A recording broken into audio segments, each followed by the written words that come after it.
Comment analyser les accidents en montagne? Une conférence de Maud Van Poel à l'ENSA.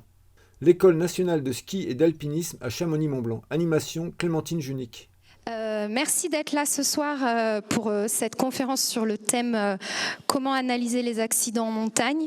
C'est vrai qu'ici à l'ENSA, en formant les futurs guides et même vous, si vous pratiquez la montagne de près ou de loin, malheureusement vous êtes peut-être touché ou concerné par des accidents en montagne. C'est une pratique quand même assez accidentogène. Ça fait sens ici du coup d'étudier pourquoi ces accidents et surtout les pistes de réduction du risque. Il ne s'agit pas juste de constater. Et c'est ce qu'a fait Maud Van Poel pendant toute sa thèse en sciences humaines, qui prend quand même quelques années. Elle est docteure en STAPS et elle a été diplômée en guide de haute montagne en 2021. Du coup, elle connaît bien les sièges sur lesquels vous êtes assis. Sa thèse s'intitule « Accidentologie des sports de montagne, combiner les approches quantitatives et qualitatives pour définir les axes de prévention ». Elle a été financée par la Fondation Petzel et par le laboratoire de l'Université Lyon 1. Et elle a travaillé aussi ici avec le SNOSM. Est-ce qu'il y en a qui connaissent le SNOSM ici à l'ENSA ? C'est peu connu, mais c'est un département ici qui travaille justement, donc c'est le système national d'observation de la sécurité en montagne, et c'est un département qui travaille à collecter justement ces données d'accidents pour qu'ensuite elles puissent être exploitées par des gens comme Maud qui font leur thèse sur le sujet. Et ça fait vraiment sens de l'avoir ici avec nous à l'ENSA, puisqu'elle va continuer sa collaboration avec l'ENSA, justement en collaborant pour mettre en place un système de retour d'expérience, donc de retour d'expérience des accidents, tu nous en parleras un petit peu plus, dans la formation des guides pour que tous ces travaux servent à quelque chose. Elle a soutenu sa thèse en mai 2022, donc voilà, il y a quelques chiffres, comme on en parlait, qui commencent à dater un peu et encore. Voilà. Et je te laisse tout de suite la parole. Merci à vous et on peut l'applaudir. Merci Maud d'être là. Merci Clémentine. Merci à vous d'être là. Bonsoir à tous. Du coup, comme Clémentine l'a dit, j'ai fait une thèse en STAPS, plutôt en sciences humaines et sociales du sport, sur l'accidentologie des sports de montagne, et plus particulièrement en alpinisme et en ski de randonnée.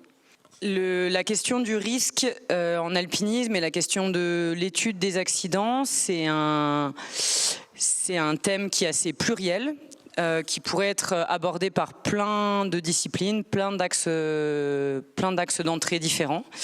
Du coup, c'est forcément un questionnement assez interdisciplinaire. C'est pour ça qu'on a souvent du mal à savoir dans quelle discipline j'ai fait ma thèse. Voilà, l'avantage des STAPS, c'est que c'est un domaine qui rassemble plusieurs disciplines.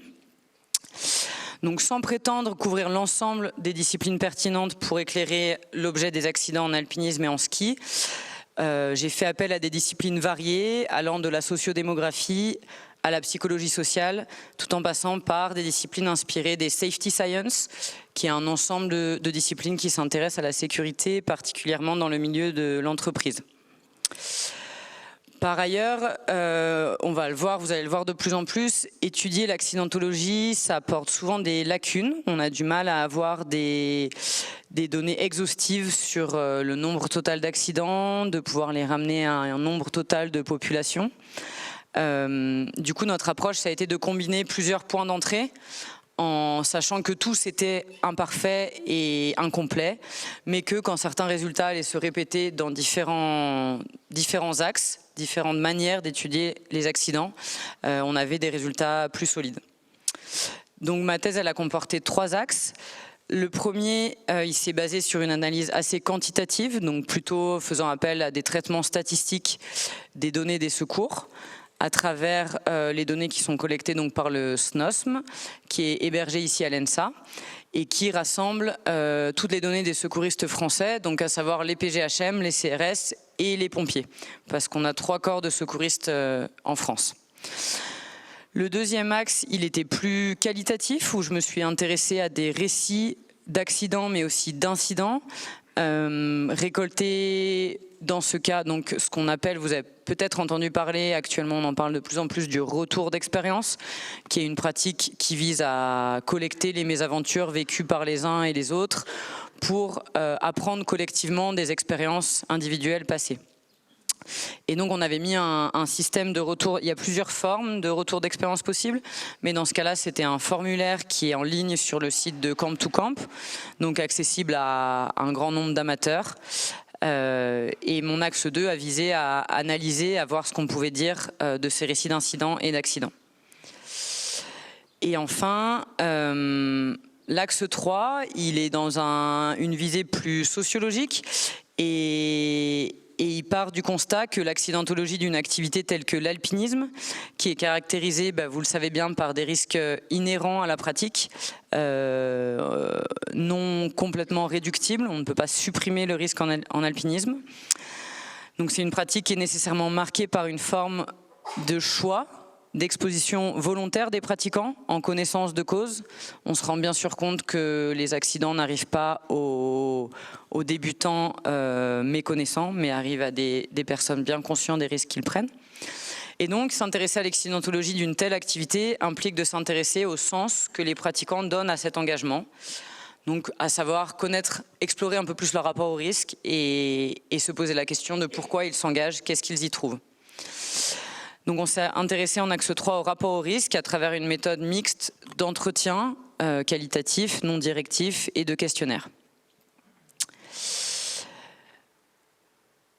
Je précise qu'aucune de ces approches n'a cherché à tendre vers une pratique sans risque ou à supprimer le risque, c'est un peu tout le paradoxe de cette étude, mais plutôt à mieux composer avec lui dans la pratique à travers une connaissance et une compréhension approfondie des processus qui mènent aux accidents de manière récurrente et du rapport entretenu avec le risque. Je vais donc vous présenter un peu ces 3 axes. Il y aura un temps de questions à la fin. Je vous fais un exposé un petit peu académique, je m'en excuse à l'avance. Voilà, mais on aura le temps de discuter par la suite. Donc pour l'axe 1, qui traite de l'accidentologie quantitative, c'est-à-dire que c'est un axe où on a eu un gros volume de données, mais peu de niveau de détail. C'est une base extraordinaire, le SNOSM, parce qu'elle rassemble tous les secours effectués en France. Donc on a, pour le PGHM, sur 10 ans, les données que j'ai pu traiter qui pouvaient être comparables entre elles, 7 819 victimes en alpinisme et 5 469 en ski de randonnée. Donc c'est une base de données énorme, ce qui nous permet d'avoir des résultats assez solides en termes de volume quantitatif. L'objectif, c'était donc de savoir un peu mieux dans les grosses mailles qui, où, quand, comment, mais aussi de cerner la représentativité de ces données, parce que même s'il y en a beaucoup, elles comportent des limites, et de proposer des pistes d'amélioration du recueil de ces données. Beaucoup de l'accidentologie est dépendante de la qualité des données qu'on a. Pour ça, avant de se plonger tête baissée dans l'analyse des données, il a fallu s'intéresser à la construction sociale et politique et institutionnelle de ces chiffres en s'inspirant d'autres secteurs. Par exemple, on a tendance à penser que les chiffres, qu'on ne discute pas avec les chiffres, mais non, pas du tout. Les chiffres les statistiques ne sont pas toujours un juge de paix, parce qu'il faut savoir comment sont créés ces chiffres, comment elles sont rentrées dans une base de données, par qui, et on ne peut pas comparer tout et n'importe quoi. Par exemple, dans d'autres domaines, dans le secteur de la délinquance, il a été montré comment les directives politiques reçues par la police d'être plus ou moins strictes vont faire artificiellement baisser ou augmenter les chiffres liés à la délinquance. Ça paraît logique, mais on tend à le prendre comme argent comptant. On s'est donc interrogé aux enjeux qui entouraient le SNOSM. Il a fallu s'interroger au rouage du système, ce qui nous a conduit à réaliser un grand travail de fiabilisation de la base de données. Il y a au moins 1000 entrées qu'on a dû balayer parce qu'elles n'étaient pas comparables avec les autres, pour transformer une base qui à l'origine a visée administrative, dont les secouristes se servent pour tracer leur activité, pour avoir une trace, mais qui n'est pas à visée scientifique, qui n'est pas à visée d'études. Eux, ils ne la remplissent pas. Leurs contraintes font qu'ils n'ont pas le temps de remplir une base de données pour enregistrer leurs heures de vol en hélicoptère, puis de remplir une autre base de données avec des informations qui nous intéresseraient, nous, en tant qu'accidentologues, si je peux dire. Pour donner un exemple, jusqu'en 2018, en tout cas, les CRS ne remplissent pas du tout la même base de données que les PGHM, qui eux-mêmes, entre différentes unités de PGHM, entre Chamonix et Briançon par exemple, n'ont pas toujours les mêmes définitions d'un type, d'une circonstance d'accident, d'une cause d'accident. Cela conduit donc à devoir écarter un bon nombre de données et perdre du détail. On s'est donc concentré principalement pour la suite sur la base du PGHM qui est plus détaillée et qui semble représentative puisque les PGHM pour l'alpinisme effectuent environ 85% des secours en France, pour l'alpinisme, hein, pas pour la randonnée. Voilà, avant d'attaquer sur les résultats par rapport au SNOSM, il faut rappeler que la principale limite de l'accidentologie étudiée à partir des données des secours, c'est celle de l'absence de données sur la population totale de pratiquants d'alpinisme. On a très peu de données sur qui pratique l'alpinisme, combien de personnes, quel volume d'exposition, combien d'heures ils sont en montagne, combien de jours par an, qui ils sont, leur âge, leur sexe, etc. Et donc on a un volume d'accidents mais on n'a pas de ratio. C'est comme pour les accidents de la route, c'est aussi un problème, mais on va vous dire par rapport à une fréquentation d'une route. Sur tant d'heures, sur tant de personnes qui prennent la voiture, on va avoir tant de pourcents de risque de mortalité. En alpinisme, on va vous annoncer, il y a, je dis complètement au hasard, 50 décès par an. Oui, mais par rapport à combien de personnes qui pratiquent l'alpinisme? Voilà, donc ayez toujours ça en tête.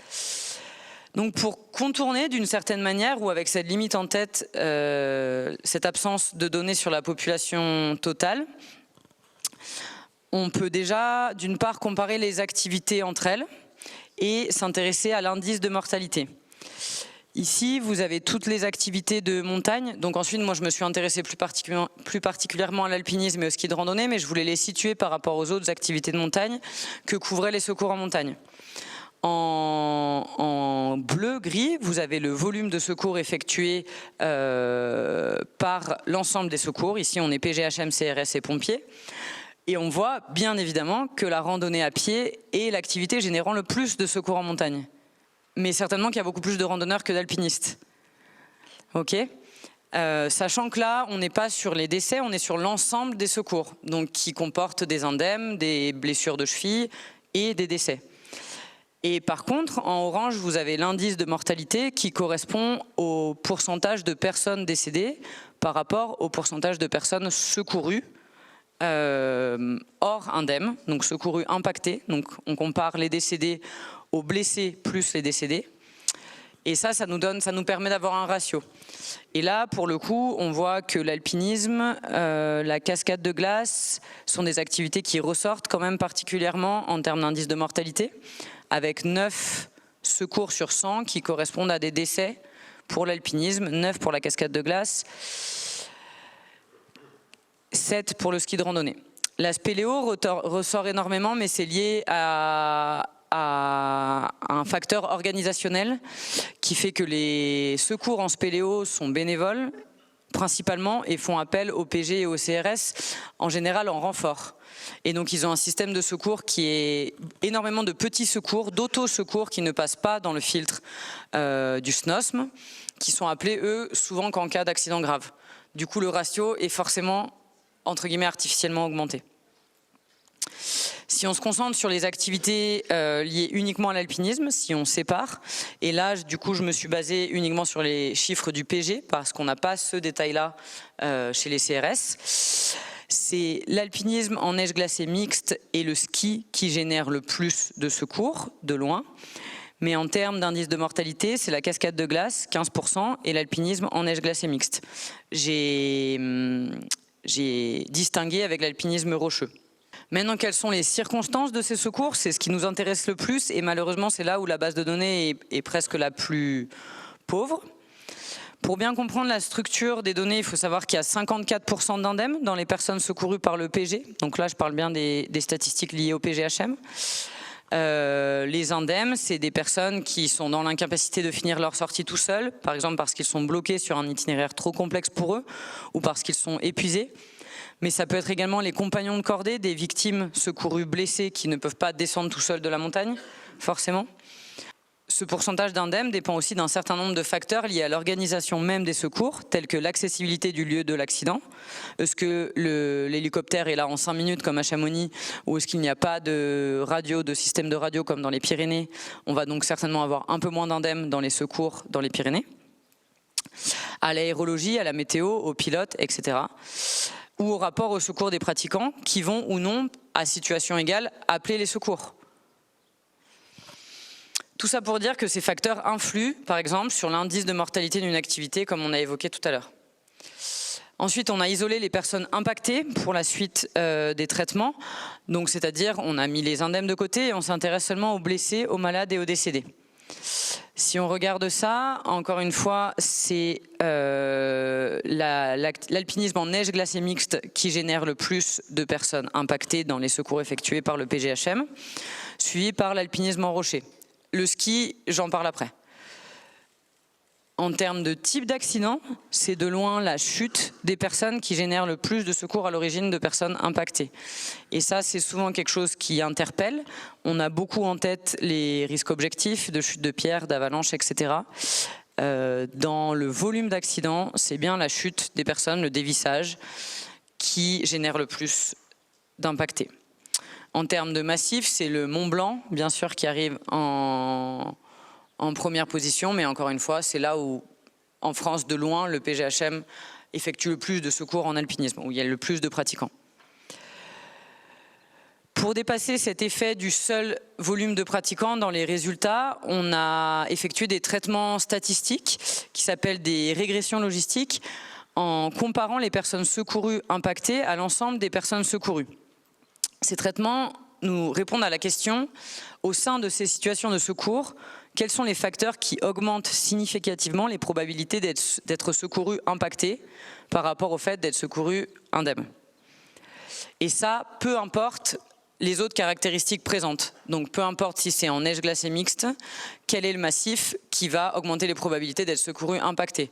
Peu importe si c'est un homme, une femme, peu importe son âge, parce qu'on avait aussi ça dans le modèle statistique, quelle est l'activité qui va augmenter les probabilités d'être secouru impacté, augmenter les conséquences. Ce qui ressort, c'est que c'est l'alpinisme en neige glacée mixte, la cascade de glace, la chute et le massif du Mont Blanc qui augmentent les probabilités d'être secouru impacté par rapport au fait d'être secouru indemne. En ski, on a un peu moins de personnes indemnes. Je ne vais pas rentrer autant dans le détail, mais on peut souligner que les résultats sont similaires, avec un pourcentage d'indemnes légèrement plus faible et une hiérarchie semblable des types d'accidents les plus fréquents. C'est-à-dire que c'est toujours la chute qui arrive en première position à l'origine du plus de personnes impactées, contrairement peut-être à certaines idées ou à une prévention qui met l'accent énormément sur les avalanches. Attention, ça ne veut pas dire qu'il ne faut pas se soucier de l'avalanche, parce que par contre, si on isole les décès, c'est bien l'avalanche qui génère le plus de décès par an. Voilà. Donc, mais tout de même, en moyenne, l'avalanche pour le PGHM suscite 13,4 décès par an. Tout de même, la chute en suscite 5,2. Tout ça pour dire qu'il ne faut pas oublier la chute dans le ski de randonnée, en termes de risque. D'un point de vue du profil des victimes secourues, pour l'alpinisme, le profil qui ressort le plus, c'est un homme français entre 20 et 39 ans, d'un âge moyen de 37,3. On a 83% d'hommes dans les personnes secourues et 43% d'étrangers. Encore une fois, ça montre à quel point les données du secours nous apportent des informations. Mais oui, il y a 43% d'étrangers parce qu'il y a énormément d'étrangers qui pratiquent la montagne, particulièrement à Chamonix. En ski, l'âge moyen un peu plus élevé avec 40,2 ans. Encore une fois, cela reflète certainement les caractéristiques des pratiquants d'alpinisme. On a effectué les mêmes traitements statistiques pour savoir quelles sont les caractéristiques sociodémographiques qui augmentent les probabilités d'être secouru, impacté ou décédé. On a noté un effet aggravant de l'avancée en âge. Plus les personnes secourues étaient âgées, plus elles avaient de probabilité d'être impactées et décédées. On ne sait pas si c'est parce qu'elles ont réellement plus d'accidents ou parce qu'elles font moins appel au secours en étant indemnes. Question du rapport au secours des pratiquants. Est-ce qu'elles ont des accidents plus graves? Est-ce qu'elles ont plus d'accidents? Ou est-ce qu'elles appellent moins quand elles ne sont pas blessées? Il y a des différences en fonction du sexe. Pareil, les femmes étaient plus souvent secourues impactées, blessées mais pas nécessairement décédées. Mais par contre, si on regarde l'indice de mortalité, il est plus élevé chez les hommes, avec de mémoire 12% chez les hommes et 8% chez les femmes, quelque chose comme ça. Encore une fois, est-ce que c'est parce que les femmes ont plus d'accidents ou est-ce que c'est parce qu'elles se font moins secourir en étant indemnes? Donc pour conclure sur ces analyses du SNOSM, avant de passer à la suite, on peut dire qu'elles nous donnent des informations précieuses et prouvées statistiquement, parce qu'elles sont solides, comme je vous le disais, c'est un gros volume de données, sur la population des personnes secourues, les circonstances des secours et les facteurs aggravant les conséquences. Elles nous donnent des éléments de connaissance finalement rares, on les trouve pas ailleurs actuellement, sur la réalité accidentelle grâce à leur gros volume de données. Mais elles restent un reflet de cette réalité accidentelle à travers le prisme des secours, qui est dépendant de leurs contraintes, de leur organisation et des rapports au secours des pratiquants. De plus, il ne faut pas oublier qu'un certain nombre de pratiquants échappent à des accidents et échappent au filtre des secours, ne fait pas appel au secours. À titre d'exemple, d'après les résultats du questionnaire qu'on a effectué en chapitre 3, 29% des alpinistes ayant été victimes d'un accident entraînant un arrêt dans la pratique d'au moins 3 mois, donc quand même un accident conséquent, n'ont jamais eu recours aux services de secours dans leur vie. Pour mettre ces résultats un peu plus en perspective, je fais un petit saut en avant dans mes données et je vais comparer cette population des personnes secourues avec la population qui ont répondu au questionnaire en axe 3. Ce questionnaire, il a été diffusé à plus de 2000 alpinistes. C'est sans précédent sur la pratique de l'alpinisme d'avoir autant de données sur la population et du coup ça nous permet, c'est un questionnaire qui nous semble, même s'il peut avoir des limites, représentatif et ça nous permet d'avoir une idée sur qui est la population des pratiquants. En comparant la population des alpinistes ayant répondu au questionnaire et la population des personnes secourues, on a une idée de à quoi sont liés les résultats qu'on trouve dans le SNOSM. Donc d'après le questionnaire, l'âge moyen des alpinistes est de 41 ans, c'est-à-dire un peu plus élevé que l'âge moyen des alpinistes secourus dans le SNOSM. Il y a 75% d'hommes, c'est-à-dire un peu moins que ce qu'on a. On avait 83% dans les personnes secourues par le PGHM. Et en comparant, encore une fois, grâce à ces mêmes traitements statistiques, les alpinistes ayant plus... Les alpinistes... évalués dans le questionnaire et les personnes secourues par le PGHM, les alpinistes ayant plus de probabilité d'être secourus, indemnes ou impactés, sont des hommes entre 20 et 29 ans. Les hommes ont plus de probabilité à la fois de demander le secours en étant indemnes ou en cas de décès. C'est comme s'il n'y avait pas tout à fait un entre-deux. Les femmes avaient plus de risques d'être impactées, a priori blessées, et les hommes sont plus à même de demander le secours en étant indemnes ou une pratique plus radicale pour cause de décès. Les plus de 60 ans, eux, demandent moins souvent le secours, mais quand ils le demandent, ils sont moins souvent indemnes. Donc ça répond... C'est compliqué, hein. Ça répond à ma question de tout à l'heure. Les alpinistes avançant en âge sont plus impactés dans les données des secours parce qu'ils se blessent plus ou parce qu'ils appellent moins le secours en étant indemnes. Ça tendrait à montrer un rapport au risque des alpinistes plus âgés qui veut se débrouiller par lui-même, si je mets d'autres mots, qui ne veut pas appeler le secours quand ils peuvent se débrouiller autrement.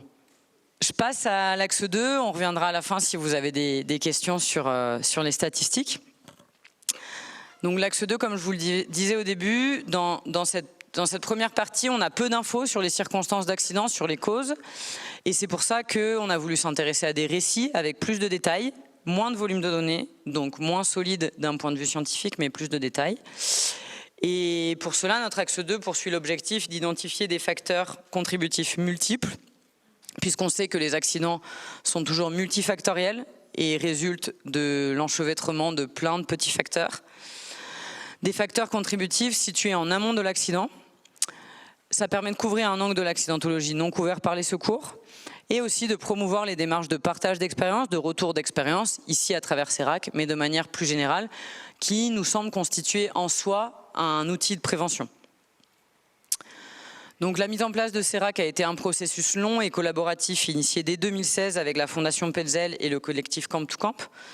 On s'est inspiré des théories des safety science, le retour d'expérience est beaucoup inspiré du milieu de l'entreprise, du monde du travail, du nucléaire, de la pétrochimie, mais également d'initiatives similaires déjà présentes dans le milieu de la montagne, telles que les récits publiés par le Club alpin américain dans un livret qu'ils envoient à tous leurs adhérents chaque année qui rassemble tous les récits d'accidents envoyés par leurs adhérents.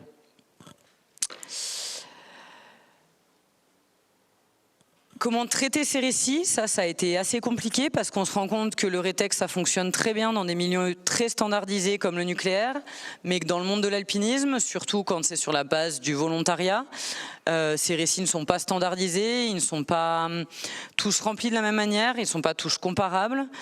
Du coup, on a des niveaux de détail très disparates et on ne peut pas appliquer une activité aussi complexe et changeante que l'alpinisme, aussi situationnelle, les mêmes méthodes qui sont appliquées en médecine ou dans l'aviation, où les rétextes sont très standardisés, très systématisés. Du coup, ça a été assez exploratoire, on a changé plusieurs fois de direction, en passant d'abord d'une logique d'arbre des causes qui cherchait à modéliser toutes les combinaisons possibles de facteurs et puis d'aboutir à un modèle qui nous semblerait général pour une grande quantité d'accidents. Donc une perspective assez normative et on s'est rendu compte que ça ne marchait pas. À chaque fois, il fallait rajouter une branche à l'arbre des causes, finalement, à chaque récit. Voilà. Donc on s'est tourné, on se rend compte que chaque accident est unique, même s'il y a des ressemblances. Et que cette activité est complexe et peu normée. Du coup, on s'est tourné plutôt vers une synthèse descriptive qui rassemble les récits, qui essaye de mettre en commun des morceaux qui se ressemblent, mais plutôt dans le but d'encourager le recul réflexif en lisant des bouts de récits ou des récits entiers, des histoires, de chercher à s'interroger sur sa propre pratique, plutôt que de chercher à en tirer des grandes conclusions sur quelles sont les causes des accidents en montagne à travers les récits de retour d'expérience. Donc, beaucoup de récits n'ont pas pu être traités également. On a pu traiter 162 récits en ski, 53 en rocher-montagne ou terrain d'aventure et 59 en alpinisme neige glacée mixte.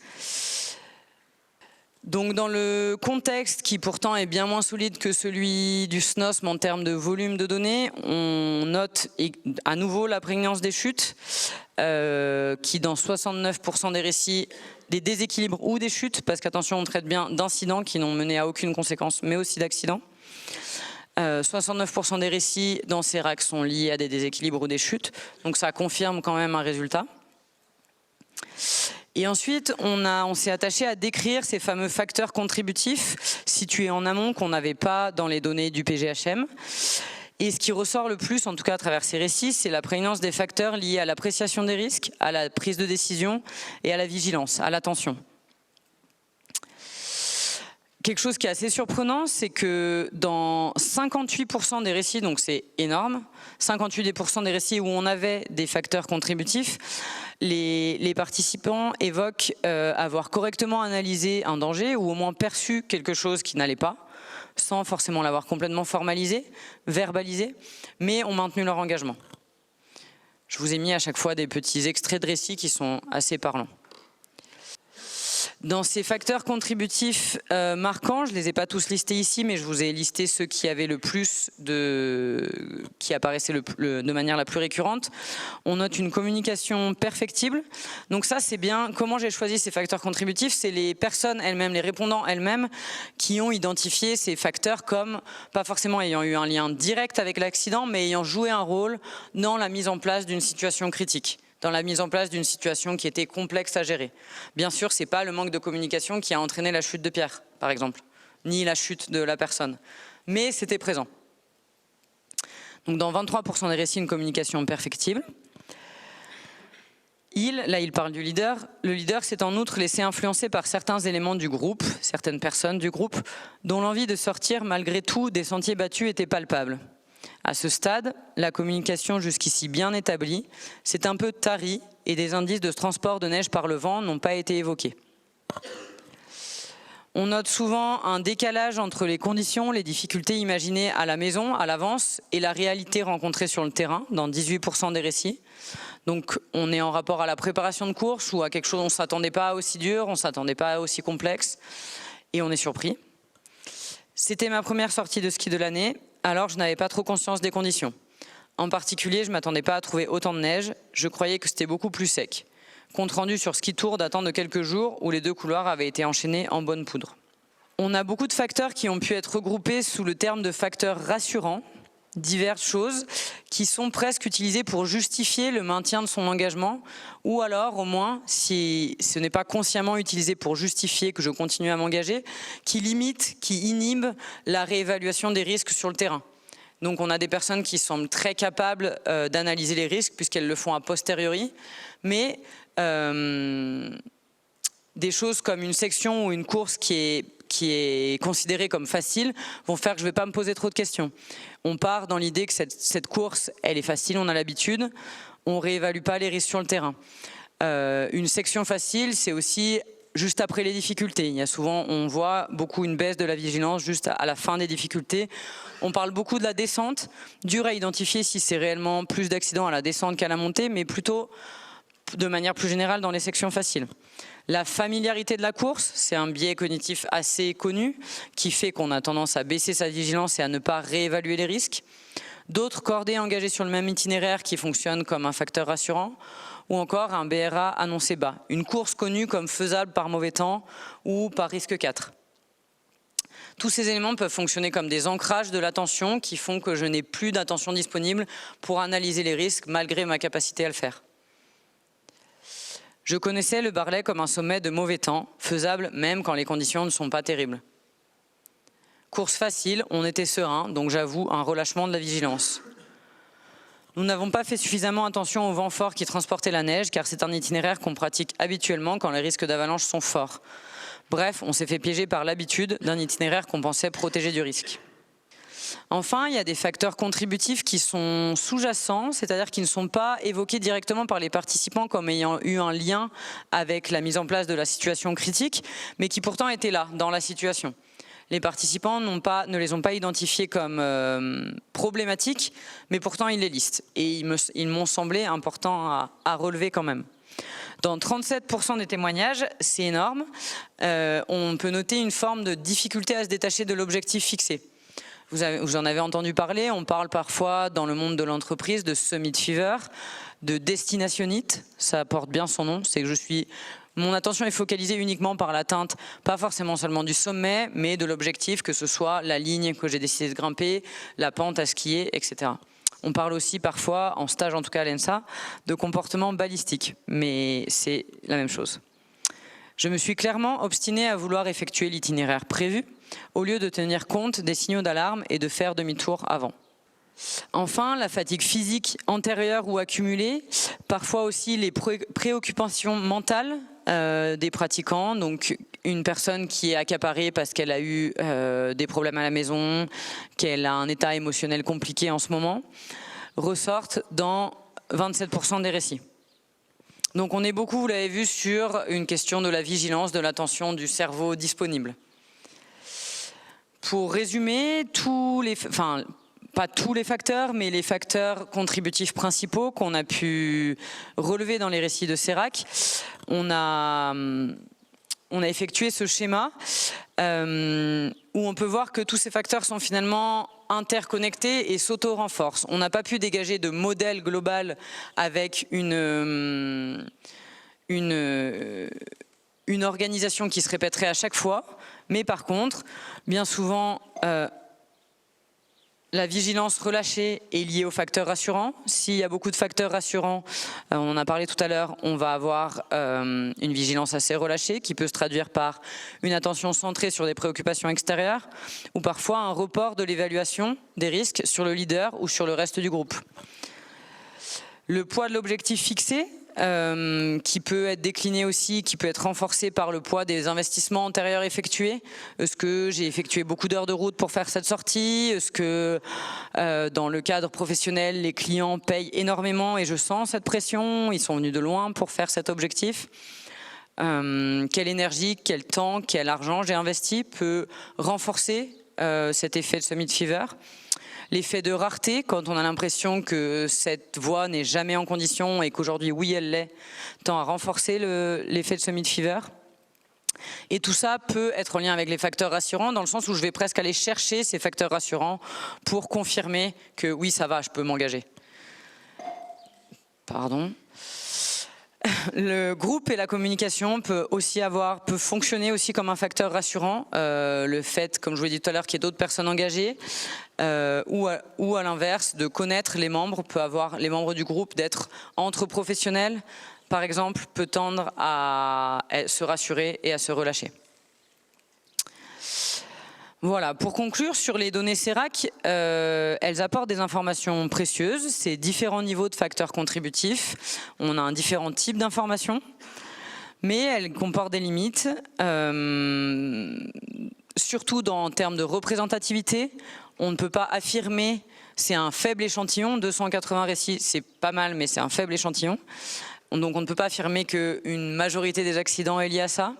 Donc pour nous, elle reste avant tout un outil préventif à part entière, tant pour celui qui va partager son expérience et qui donc va engager un recul réflexif sur ce qui lui est arrivé, que pour celui qui lit le récit, s'il arrive à vraiment s'en imprégner et à s'en identifier, s'il arrive à ce que ça fasse écho à des expériences qu'il a vécues et donc à interroger sa propre pratique.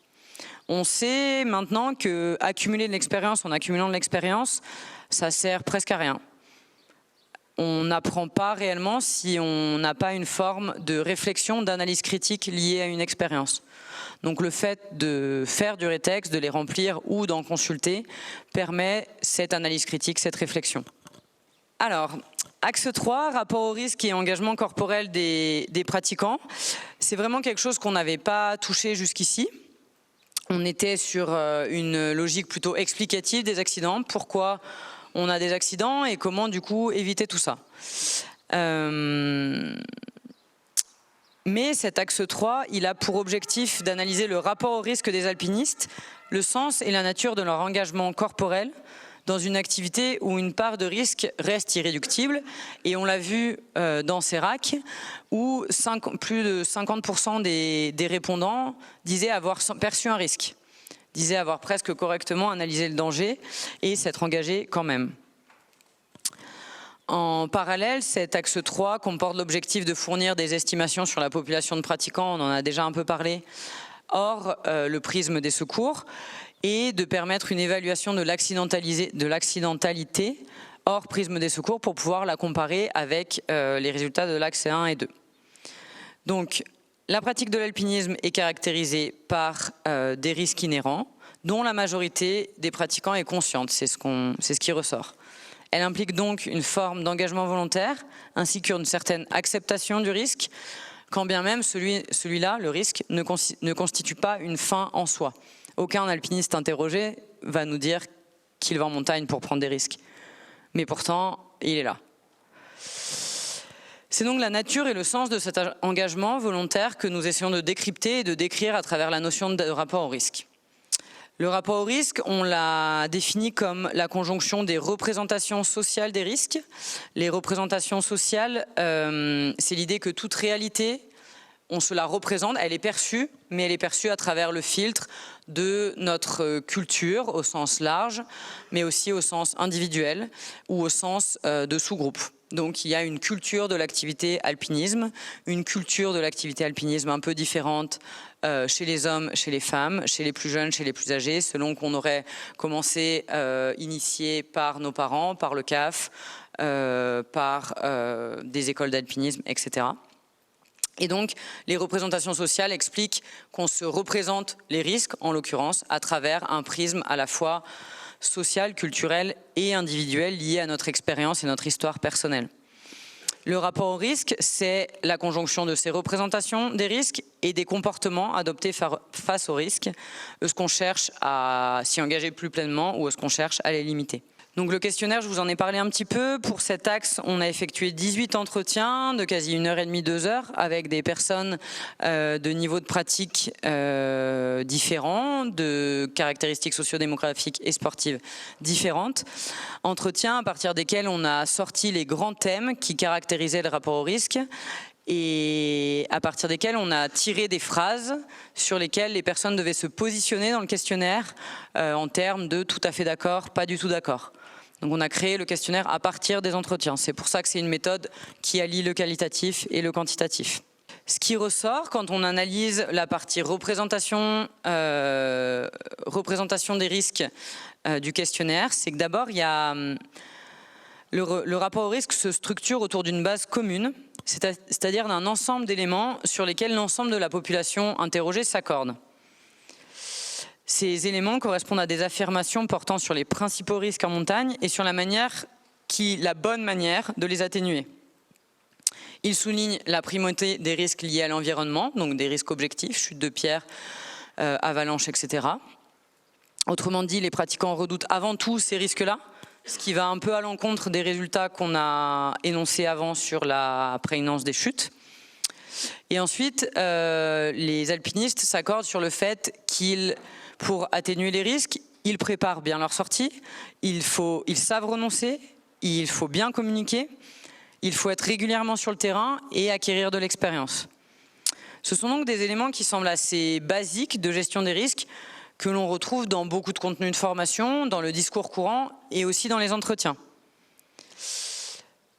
Pourquoi cette représentation commune ? Ça semble presque évident. Donc une piste d'explication tient du caractère normatif et identitaire des représentations sociales. Autrement dit, quel alpiniste affirmerait mal préparer sa course ? Quel alpiniste affirmerait qu'il ne sait pas renoncer ? Et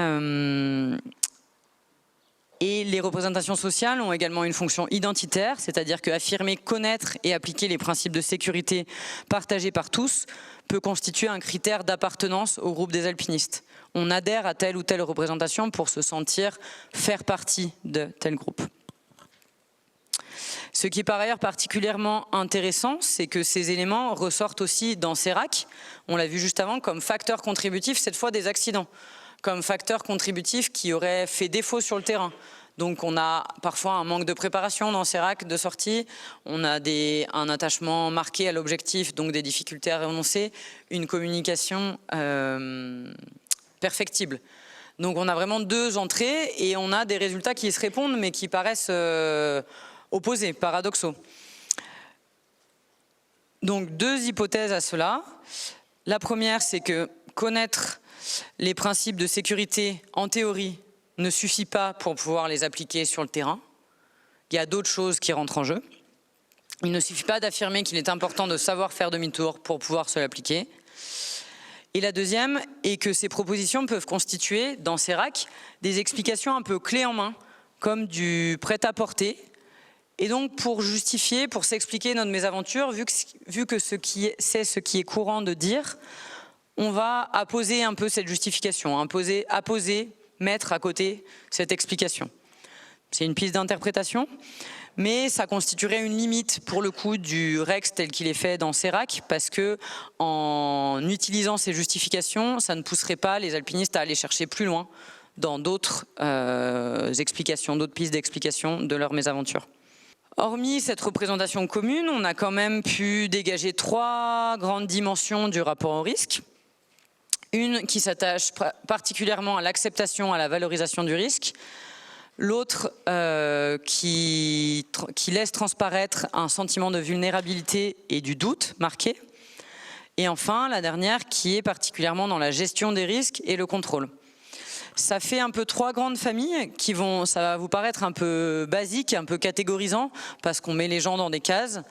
C'est des tendances. Ça ne veut pas dire qu'on ne peut pas avoir une forme de continuum qui varie au cours de la carrière d'alpiniste, qui varie en fonction des situations. On va être plutôt sur de l'acceptation, la valorisation du risque, ou plutôt dans le doute. Mais les caractéristiques sociodémographiques que je vais vous lister après sont plutôt marquées plus fortement par ce type de rapport au risque. Donc, dans la première dimension du rapport au risque, acceptation et valorisation du risque, le risque est considéré par les répondants comme consubstantiel à l'alpinisme, inhérent. Les participants sont particulièrement d'accord sur le fait qu'ils ne recherchent pas le risque en soi, mais il permet l'atteinte de bénéfices secondaires tels que l'intensité des sensations, la concentration. Face à une situation plus exposée, la concentration va être accrue. La relation éprouvée au partenaire de cordée qui est magnifiée face à, on peut dire, l'aventure vécue ensemble, mais cette aventure est parfois étroitement liée aux risques associés. Le risque est valorisé dans cette dimension pour des choses un peu différentes selon les gens. Il peut être valorisé pour ces dimensions d'incertitude qu'il apporte. Risque égale je ne sais pas exactement ce qui va se passer, ce qui rajoute un peu d'excitation à ma course. L'opportunité qu'il offre de résoudre des problèmes complexes, la concentration, l'acuité qu'on a.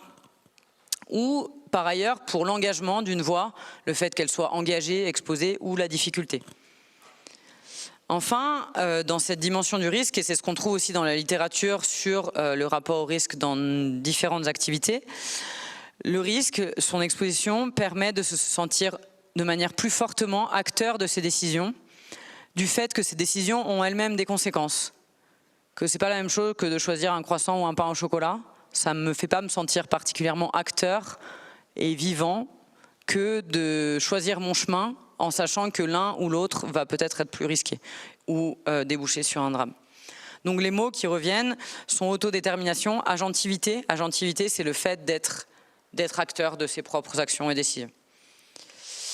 Les profils caractéristiques, vous allez voir, il n'y a pas énormément de surprises associés à ce type de rapport au risque, sont les pratiquants ayant un niveau de pratique élevé, une fréquence d'activité intense, les pratiquants polyvalents, c'est-à-dire qui pratiquent autant en ski de randonnée, en expédition, en cascade de glace, en hivernal, qu'en rocher, que toutes les pratiques de l'alpinisme. Ce sont des pratiquants qui ont souvent déjà eu un accident, les jeunes, particulièrement les jeunes et les hommes. Le deuxième type de rapport au risque est associé à la vulnérabilité et au doute sur ses capacités à gérer la situation. Il transparaît une confiance réduite dans ses capacités personnelles et une forte importance à la possibilité de recourir à une aide extérieure, qu'elle soit celle des services de secours ou des autres cordées. Ici, la présence des autres cordées est considérée comme rassurante. Elles sont perçues comme une aide extérieure potentielle. Dans ce groupement de rapports au risque, de type de représentation des risques, la possibilité de commettre des erreurs techniques ou d'appréciation par nous-mêmes est marquée. Et le sentiment de sécurité est plutôt généré par la présence des autres. Les pratiquants adhérant particulièrement à cette représentation des risques sont plutôt les débutants ayant une fréquence d'activité faible, peu d'années de pratique, les pratiquants avançant en âge et les femmes. Enfin, la troisième dimension des risques, troisième dimension des rapports au risque. Alors, ce que j'ai oublié de vous dire, c'est que la première et la troisième qu'on va voir maintenant sont celles qui rassemblent, qui sont les plus représentatives de la population des alpinistes interrogés. La deuxième est plus minoritaire. Ce qui veut dire que cette première représentation des risques et celle qu'on va voir maintenant participe particulièrement à définir la culture du risque lié à l'alpinisme, dont je vous parlais tout à l'heure. Donc dans celle-ci, on a un fort sentiment de contrôle et on va être dans la gestion des risques par nos aptitudes personnelles. On va mettre en place des stratégies d'atténuation des dangers, notamment liées à la vitesse. Le fait d'aller vite est particulièrement perçu par les personnes adhérant à cette dimension du rapport au risque comme un gage de sécurité. On a confiance dans ses capacités personnelles à gérer les risques de manière rationnelle. On est dans la méfiance plutôt vis-à-vis de la présence d'autrui, à l'inverse de la dimension d'avant. Ça renvoie à la culture moderne du risque qui valorise la maîtrise individuelle et la mise en avant de sa responsabilité. Les profils caractéristiques associés à ce type de rapport au risque sont des niveaux de pratique élevés, encore une fois comme la première, mais ayant de nombreuses années de pratique et les pratiquants avançant en âge. Au niveau du sexe, il n'y a pas d'effet marqué, c'est pas significatif.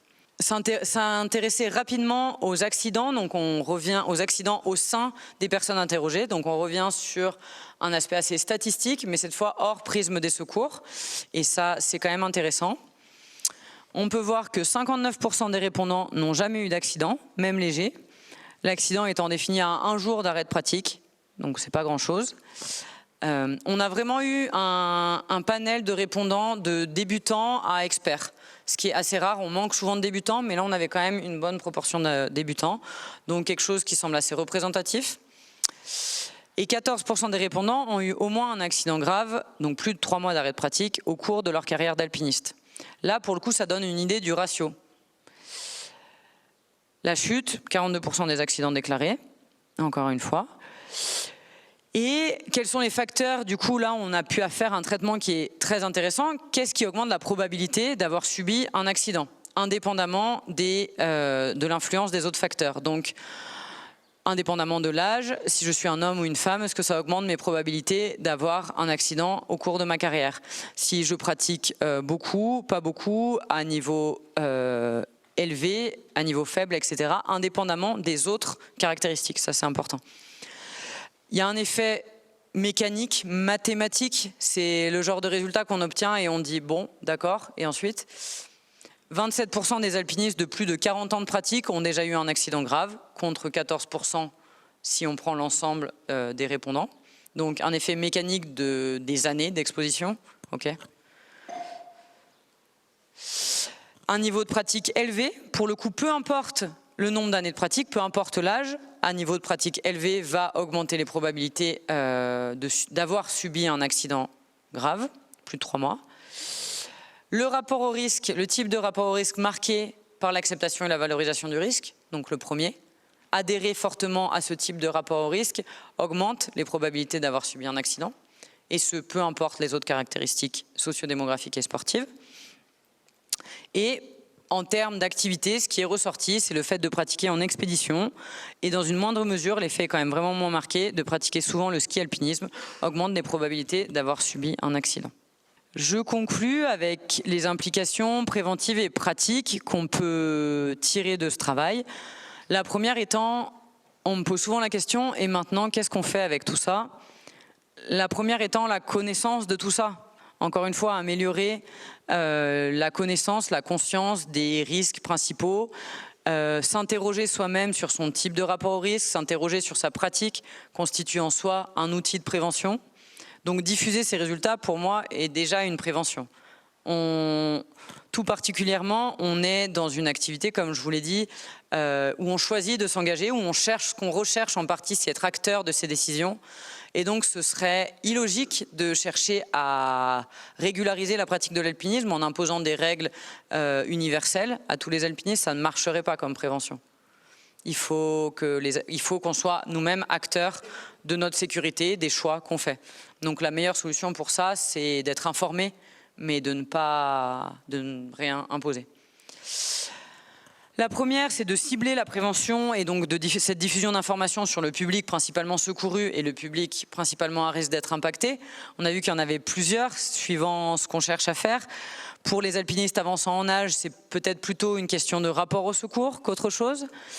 Pour les hommes et les jeunes particulièrement, il y a une forme d'engagement qui serait plus radicale. Et pour les femmes, il y a plus de blessés, moins d'indemnes, moins de décédés. Donc il y aurait aussi une forme d'appel au secours, moins d'appel au secours en tant qu'indemne. Prendre en compte les rapports au risque des pratiquants, je viens d'en parler un petit peu, et la place du risque dans l'activité comme à la fois consentie et atténuée. Donc si on imagine des contenus de prévention et de formation, c'est quelque chose qu'il faut intégrer. Insister sur les chutes quand même, surtout en terrain perçu comme facile. On l'a vu en croisant chute, les résultats des 3 axes et aussi les résultats de Sérac, particulièrement en terrain perçu comme facile, autant en ski qu'en alpinisme, et particulièrement en neige glacée mixte. On a vu que ça ressortait beaucoup. S'informer, se former sur intégrer dans l'information les diverses influences à même de perturber l'appréciation des risques et la décision. Tout ce qu'on a vu sur la partie Sérac, peut-être que même si ça comporte ses limites, c'est quelque chose sur lesquels, donc ce qu'on rassemble souvent sur le terme de facteur humain, c'est quelque chose sur lequel on peut progresser.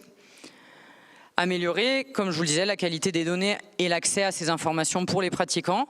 Et ça passe sur le fait de continuer à promouvoir les démarches de partage d'expérience, continuer à diffuser ce type de résultats, mais aussi améliorer les recueils de données pour pouvoir effectuer des analyses plus poussées. Et notamment en proposant un lexique commun pour le cas des secours à toutes les unités. Ça a été fait au cours de la thèse, des formes de propositions, et c'est peut-être quelque chose qui est en cours en lien avec le SNOSM et les secouristes. Voilà, je vous remercie de votre attention. Merci. Merci beaucoup, Maud.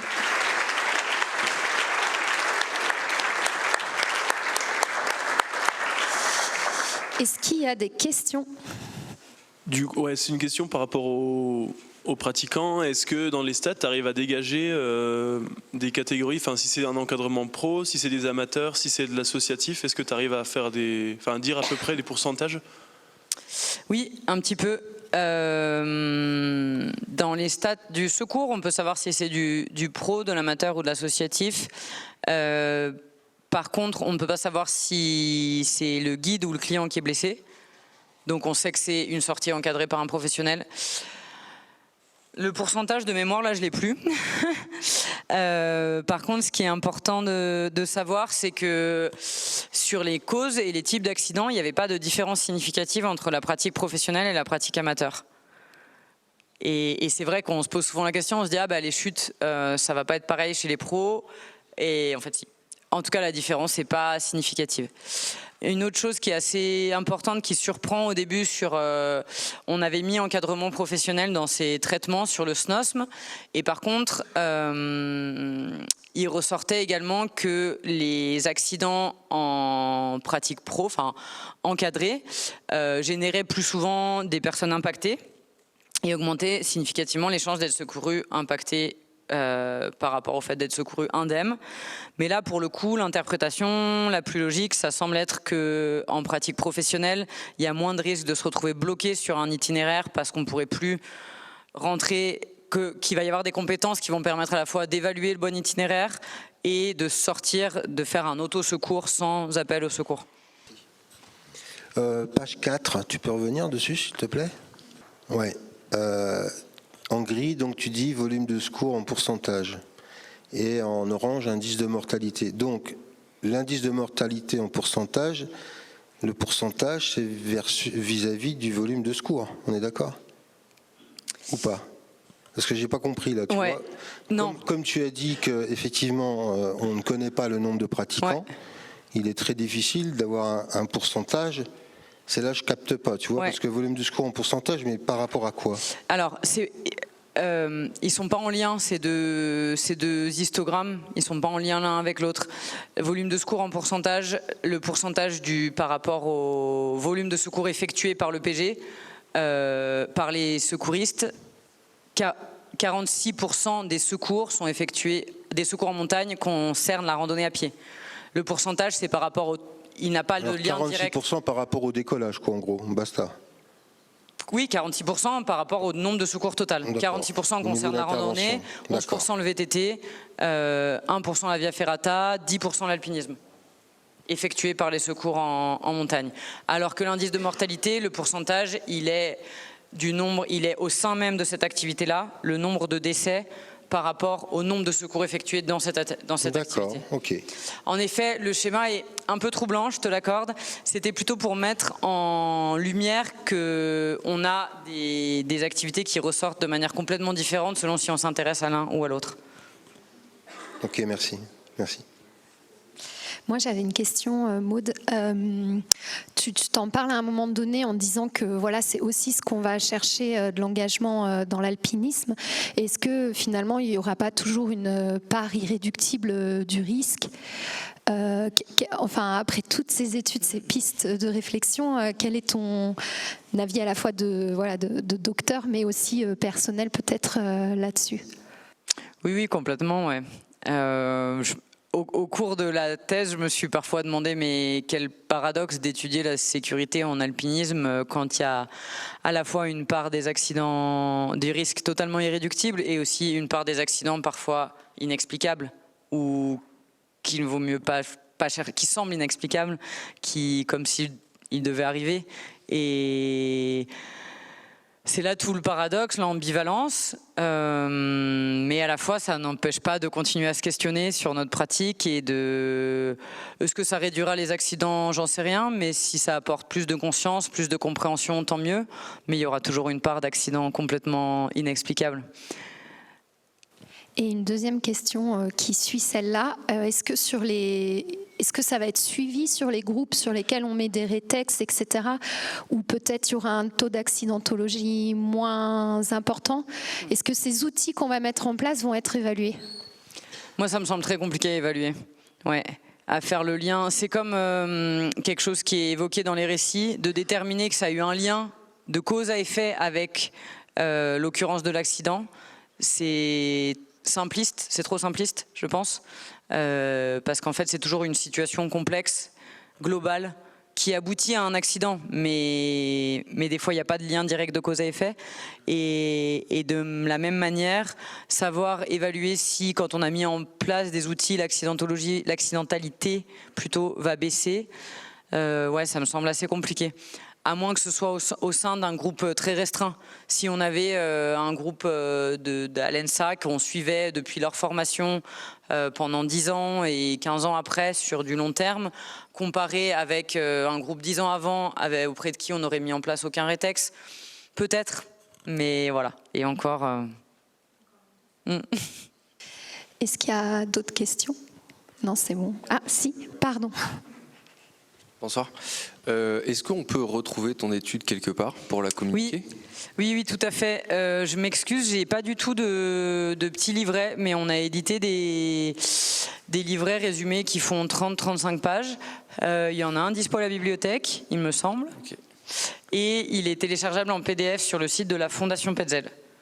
Ok, bah, tu réponds à la deuxième question que j'avais aussi du coup. Et est-ce que c'est une étude qui va évoluer et que tu comptes continuer à alimenter? Bonne question. De manière académique, a priori pas. D'autres vont peut-être reprendre la main. Par contre, des collaborations notamment avec l'ENSA, avec le SNGM, plutôt sur un aspect plus pratique de développer, par exemple, un outil de retour d'expérience au sein de l'ENSA, d'essayer de participer à l'amélioration du système de recueil des données du SNOSM. Voilà. Bon, Maud a aussi des obligations, donc on va la libérer. Merci beaucoup. Merci Maud.